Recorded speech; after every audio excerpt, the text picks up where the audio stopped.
పిఠాపురంలో మొట్టమొదటిగా అధికారం చేపట్టిన తర్వాత సభ జరుగుతుంది ఏంటమ్మా ఏం చెప్తారు? అందుకే ముందు రోజు నుంచే వచ్చామండి. ఒక పండగలా మేము జరుపుకుంటున్నామండి. మాకు పవన్ కళ్యాణ్ ఇక్కడ రావడం మాకు ఎంతో సంతోషకరము. పిఠాపురం అడ్డ పవన్ కళ్యాణ్ గడ్డ. పవన్ కళ్యాణ్ గారు ఎవరికి వెన్నుపోటు పడడం కానీ అటువంటి మనస్తత్వం ఆయనకి లేదండి. ఆయన వంతుగా ఆయన వర్మ గారికి కర్ణాటక నుంచి నిన్నే వచ్చాము. మేము పవన్ కళ్యాణ్ గారి అభిమానులము. 12వ ఆవిర్భావ సభ అండి. దాన్ని విజయోత్సవ సభగా పవన్ కళ్యాణ్ గారు ఎప్పుడూ కూడా ఆయన దారి రహదారండి. ఇక్కడి నుంచి ఎటువంటి కార్యక్రమం జరిగినా పిఠాపురం కాన్స్టిట్యూన్సీ మొదలవుతుంది. పవన్ కళ్యాణ్ గారు డైరెక్ట్ గా వర్మ గారికి వద్దు.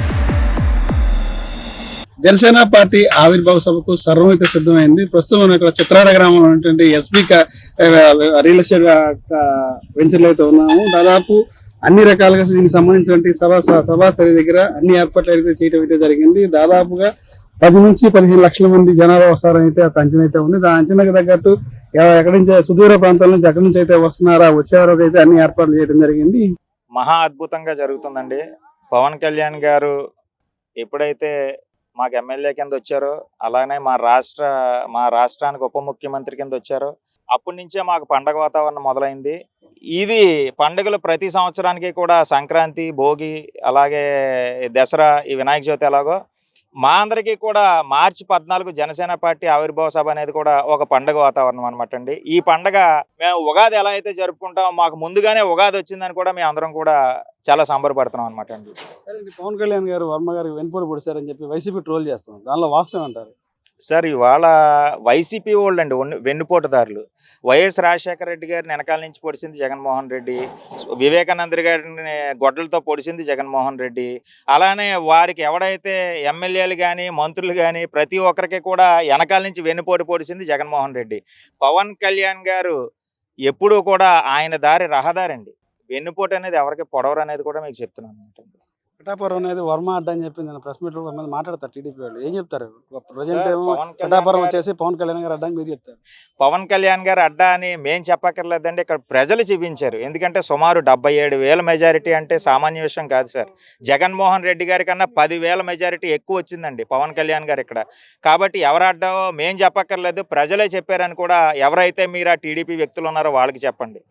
ఇలా గతంలో పవన్ కళ్యాణ్ గారిని జగన్మోహన్ రెడ్డి ఏదో ఒక మాట్లాడినారు. మాటతో నేను నాన్నతో నేను అనలేను. అది ఎలా స్పందిస్తారు? జగన్మోహన్ రెడ్డి గారు అర డజన్కి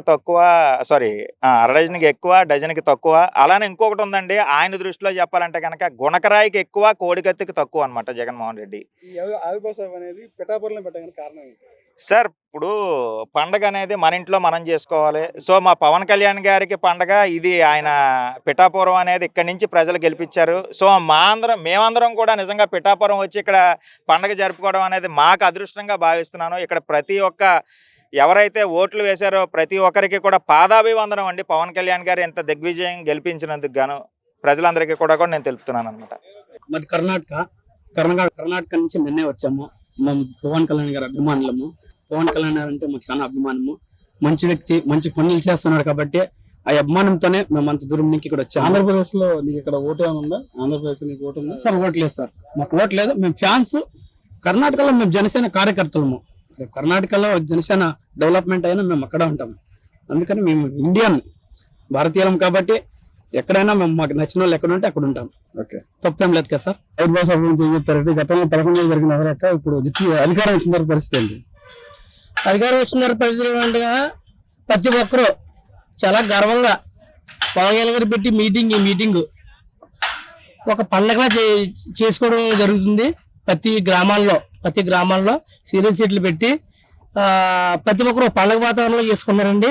ఈ సభ నిజంగా ఇంత ఘనంగా జరుగుతున్నది మేము ఎంతో జనసేనలుగా మేము ఎంతో సంతోషిస్తున్నాం. అలాగే ఇక బయట నుంచి ప్రతి ఒక్కరు కూడా ఏ ఇబ్బందులు లేకుండా అందరికీ భోజన వసతులు, అలాగే బటర్ మిల్క్లు, అలాగే వాటర్ ప్యాకెట్లు, అలాగే మార్నింగ్ టిఫిన్, ఈవినింగ్ మీల్స్ వెళ్ళేవారు ప్రతి ఒక్కరు కూడా ఏ ఆటంకం లేకుండా మరి మా పిఠాపురం వాస్తవం ప్రతి ఒక్కరు మరి ప్రతి దానికి ఈ దేనికి ఇబ్బంది లేకుండా దూరం నుంచి ప్రతి ఒక్కరిని జాగ్రత్తగా చూసి పంపించే బాధ్యత మాదని మా నాయకులు చెప్పారు. మర్రెడ్డి శ్రీనివాస్ గారు, అలాగే తంగల్ ఉదయ శ్రీనివాస్ గారు ఎంపీ గారు మరి ప్రతి పని కూడా దగ్గరుండి చూసుకోవాలని మాకు అప్పచెప్పడం జరిగింది. అలాగే మరి ఇప్పుడు దగ్గర 500 మంది వాలంటీర్లు నెంబర్లు ఇవ్వడం జరిగింది. ప్రతి ఒక్కరు లేడీస్ వాలంటీర్లు ఉంటారు, బాయ్స్ వాలంటీర్లు ఉంటారు. ఏ ఇబ్బంది గొడవ లేకుండా చూసుకునే బాధ్యతలు అందరూ మామే పెట్టారు కార్యకర్తల మీద. ప్రతి ఒక్కరు కూడా మరి ఈ యొక్క సభ చాలా ఇంకా మళ్ళీ ఎక్కడ ఏ రకంగా జరగని సభలో ఇదే ఫస్ట్, ఇదే లాస్ట్ పెద్ద సభగా మేము జరుపుకుంటున్నాం. ఒక పండగలా మేము జరుపుకుంటున్నాం అండి. మాకు పవన్ కళ్యాణ్ ఇక్కడ రావడం నాకు ఎంతో సంతోషకరము. ఇక్కడ నిలబడి గెలిచి మరి ఉప ముఖ్యమంత్రి అవ్వడం పెట్టడానికి కారణం ఏంటి? ఆవిర్భావ సభ ఫస్ట్ పిఠాపురం, ఏదైనా పిఠాపురం నుంచి వెళ్తుందండి. ఇక్కడ నుంచి ఏదైనా కూడాను ఏదైనా పిఠాపురం నుంచి వెళ్ళాలి. ఎందుకంటే పిఠాపురం ప్రజలు పవన్ కళ్యాణ్ గారు అంతలాగా మేము నిత్యం పెట్టి చూసుకున్నాం. ఒక బిడ్డలా చూసుకున్నారండి. ప్రతి ఒక్క తల్లి, ప్రతి ఒక్క తండ్రి, ప్రతి ఒక్క అన్న, ప్రతి ఒక్క తమ్ముడు ఒక బిడ్డలా చూసుకున్నారు. అదే వాతావరణం మీద ప్రతి ఒక్కరికి కూడా ఇప్పుడు ఒక సామెత ఉందండి కరెక్ట్గా మీకు, పిఠాపురం అడ్డ పవన్ కళ్యాణ్ గడ్డ ఇదే స్టార్ట్ అవుతుంది. ఎప్పుడు పిఠాపురం అడ్డ వర్మ అడ్డ అని చెప్పి అంటున్నారు. మరి పిఠాపురం అడ్డ పవన్ కళ్యాణ్ గడ్డ అంతేండి. ఇదే చెప్తాం. జనసేన ప్రతి ఒక్కరు కూడా పిఠాపురం అడ్డ పవన్ కళ్యాణ్ గడ్డ. ఏమండి నాకు నేను పిఠాపురం మండలం నవకొండవాడ గ్రామం అది. మాకు 13 లక్షల రూపాయలు నేను వెళ్ళి ఇలాగ సార్ ఇలా మాకు ఇబ్బందిగా ఉంది, రోడ్లు కావాలి మాకు అడిగితే 13 లక్షల రూపాయలు గ్రాంట్ ఇచ్చారండి. నాకు ఒక చిన్ననాటి నాయకుడు నేను నవకొండవానికి 13 లక్షల గ్రాంట్ ఇచ్చారు. 13 లక్షలు ఇచ్చిన గ్రాంట్ తర్వాత మళ్ళీ 4 రోజుల గ్యాప్ లో మళ్ళీ 23 లక్షల గ్రాంట్ ఇచ్చారు రోడ్లకి, రోడ్ సీసీ డైరెక్ట్ రోడ్లకి. మేము గర్వంగా ఫీల్ అవుతున్నామండి.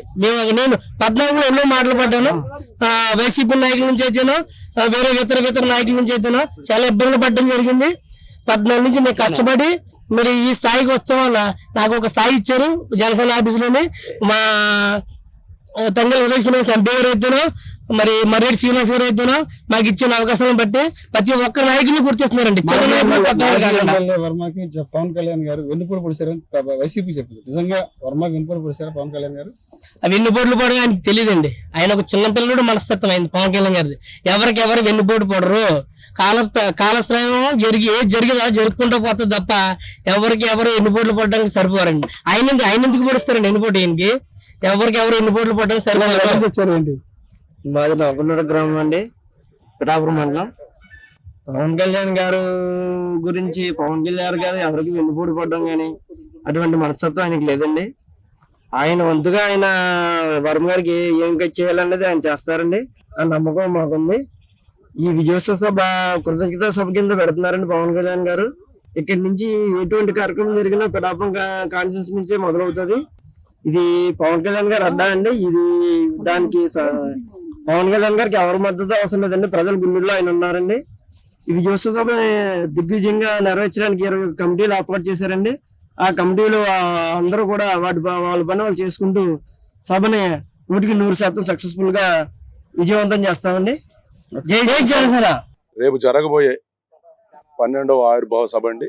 దాన్ని విజయోత్సవ సభగా చేసుకోవాలని చెప్పేసి మా అధ్యక్షులు వారు నిర్ణయించారు. ఎందుకంటే కూటమి ప్రభుత్వం ఏర్పడిన తర్వాత జరగబోయే ఫస్ట్ సభ కాబట్టి చాలా గ్రాండ్ సక్సెస్ చేయాలని, దానికి తగ్గట్టుగా వచ్చే రాష్ట్ర వ్యాప్తంగా వచ్చే లక్షలాది మంది ప్రజలకి, అభిమానులకి, వీర మహిళలకి, జన సైనికులకి అందరికీ కూడా ఎక్కడ ఏ అసౌకర్యం జరగకుండా వాళ్ళకి వచ్చేటప్పుడే లంచ్ ఏర్పాట్లు, తిరిగి వెళ్ళేటప్పుడు డిన్నర్ ఏర్పాట్లు, దాంతోపాటు గ్రౌండ్లో బటర్ మిల్క్, వాటరు, అలానే ఏదైనా ఆరోగ్య సమస్య ఏర్పడితే వారికి మెడికల్ క్యాంప్స్ ఒక 5 క్యాంపులు ఏర్పాటు చేసామండి. వెల్ ఎక్విప్డ్ మెడిసిన్స్, అట్లానే అంబులెన్సులు, దాంతోపాటు బాగా అనుభవం ఉన్న డాక్టర్స్ని కూడా ఇక్కడ వచ్చి వర్క్ చేస్తున్నారు.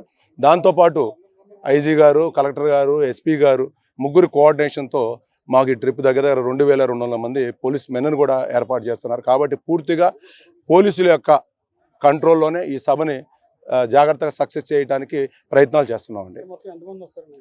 లక్షలాది మంది వస్తారండి. ఎందుకంటే అంచనాలు వేయలేము. ఎందుకంటే పవన్ కళ్యాణ్ గారి మీద ఉన్న అభిమానంతో ఎక్కడి నుంచి ఎంతమంది వస్తారనేది మటుకు అంచనాలు మటుకు ఈ రోజు దాకా ఇన్ని సభల్లో మేము ఎప్పుడు వేయలేకపోయాము. మేము ఏదో సుమారు 2 లక్షల మంది 3 లక్షల మంది అనుకుంటే ఆ సభకు 6 లక్షలు వచ్చేవాళ్ళు. అలానే ఇదైతే మటుకు మా ఎక్స్పెక్టేషన్ సుమారు 10 నుంచి 12 లక్షల దాకా వస్తారని చెప్పి మేము. నాగబాబు గారు ఎమ్మెల్సీ అయ్యారు కాబట్టి నాగబాబు గారు కూడా, అంటే నాగబాబు గారు పార్టీలో జనరల్ సెక్రటరీ. దాంతోపాటు మాకు ఇంకా ఆనందం కలిగించేది ఏంటంటే ఆయనకి ఎమ్మెల్సీ ఇవ్వటం వల్ల కూడా మాకు చాలా ఆనందం కలుగుతుంది. వారు కూడా ఈ సభాస్థలిలో ఉంటారు. 2200 మందిని దాదాపుగా ఇప్పటికే ఎస్పీ గారు, ఐజీ గారు, కలెక్టర్ గారు, కలిసి పోస్టింగ్స్ కూడా ఆయన వేయడం జరిగిందండి. పిఠాపురంలో మొట్టమొదటిగా అధికారం చేపట్టిన తర్వాత సభ జరుగుతుంది ఏంటమ్మా ఏం చెప్తారు? అందుకే ముందు రోజు నుంచే వచ్చామండి. మామూలుగా సభ రోజు ఈవినింగ్కి వెళ్తాము. ఈరోజు ఇంకా గ్రాండ్గా జరుగుతుంది కాబట్టి వచ్చాము. హోలీ పండుగలాగా హోలీ కూడా చేసుకుంటూ మా ఆవిర్భావ దినోత్సవం చాలా గ్రాండ్గా ఇప్పుడు పదవిలో ఉండి చేసుకుంటున్నాం కదా. 10 సంవత్సరాల కృషి ఇప్పుడు ఫలించిందని చాలా ఉత్సాహంగా చేసుకోవటానికి ముందు రోజు నుంచే ఇక్కడ ఉండి మీరు ఎక్కడి నుంచి వచ్చారమ్మా? హైదరాబాద్ నుంచి వచ్చామండి. తెలంగాణ నుంచి ఆంధ్ర తెలంగాణ నుంచి వచ్చాం. తెలంగాణ వీర మహిళ. ఇంత ఎండలో ఏంటి ఎలా వచ్చారు?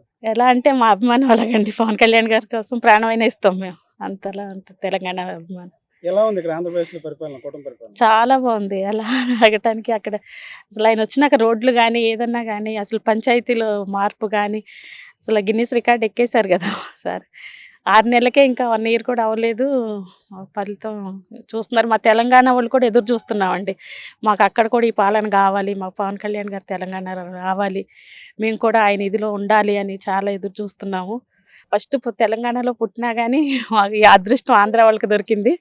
ఆ అదృష్టం మాకు కూడా కావాలని కోరుకుంటూ తెలంగాణ నుంచి ఇక్కడ దాకా వచ్చాం కష్టపడి. ఇప్పుడు ఆంధ్రప్రదేశ్లో ఆడబిడ్డలకి అన్ని భద్రతలు ఏం చెప్తారు, ఎలా స్పందిస్తారు మీరు?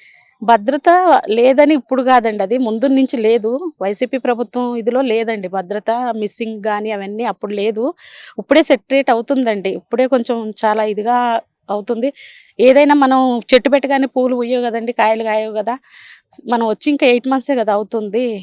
ఇంకా చూడండి 1 year అన్నా చూడండి ఎలా ఉంటుందో భద్రత అన్నది ఏంటో చూపిస్తారు. ఇప్పుడు పంచాయతీలో చూపించారు. ప్లస్ ప్రతి దానిలో మనం ప్రభుత్వం అన్నది ఎవరిని అడిగినా ఆపోజిట్ ఇప్పుడు వైసీపీ వాళ్ళని అడిగినా కానీ మనసులో నుంచి రాపోయినా చెప్పలేకపోయినా కానీ వాళ్ళు మనసులో అనుకుంటున్నారు, బయటికి చెప్పలేక బయట పడలేక.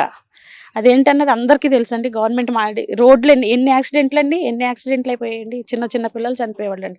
కొత్తగా మ్యారేజెస్ అయిన వాళ్ళు, పెళ్లి కావాల్సిన వాళ్ళు, కుర్రోళ్ళు, జాబులు చేసేవాళ్ళు, ఒక్కొక్క కుటుంబాలు ఎంత ఆగమైపోయాయండి. ఇప్పుడు రోడ్లు అండి ఇప్పుడు వచ్చేటప్పుడు ఎంత ఇదిగా ఉన్నాయండి చూసామండి. ఒక్కొక్క రోడ్లు వేస్తున్నారు, హైవే రోడ్లు కూడా అంతలాగా ఇదిగా ఉన్నాయి. వారసత్వ రాజకీయాలకు వ్యతిరేకంగా పవన్ కళ్యాణ్ ఈ రోజున తన అన్నకి ఎమ్మెల్సీ ఇచ్చారు, ఏం చెప్తారు? ఏంటి 10 సంవత్సరాల నుంచి కష్టపడ్డారండి నాగబాబు గారు.